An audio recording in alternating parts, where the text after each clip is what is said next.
Widowhood can feel chaotic, overwhelming, and filled with uncertainties.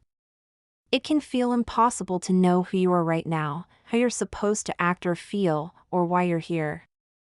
It's okay to not know who, or how, to be right now.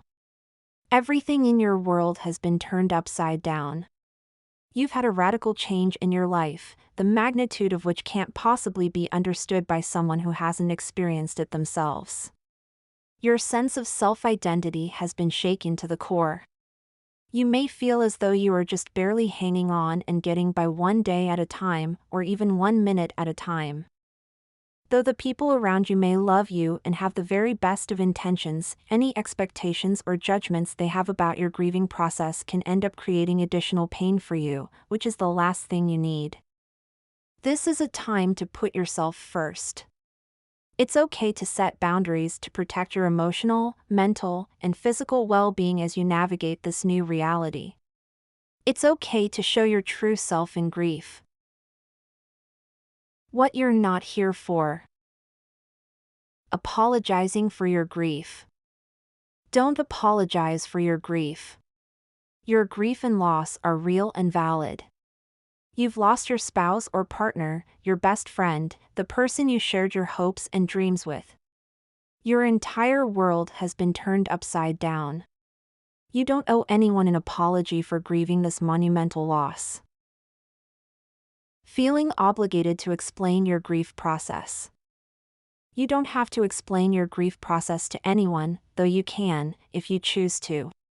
Grieving is a deeply unique and personal process, and you don't have to share about it unless you want to.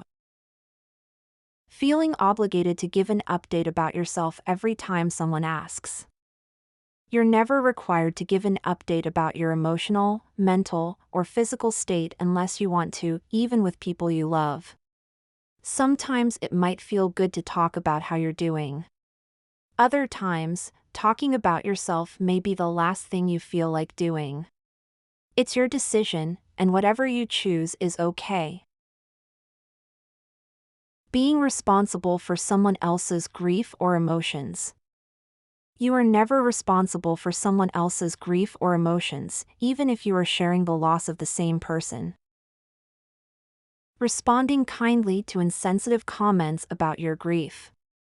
When people say insensitive things about your grief, even when they may have meant well, you have no obligation to respond kindly. It's okay to respond in whatever manner you choose, including telling them that their comment was painful or disengaging and walking away. Making others feel more comfortable with your grief.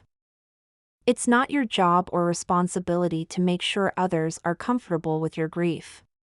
Your loss is real, your grief is real, and your emotions are real.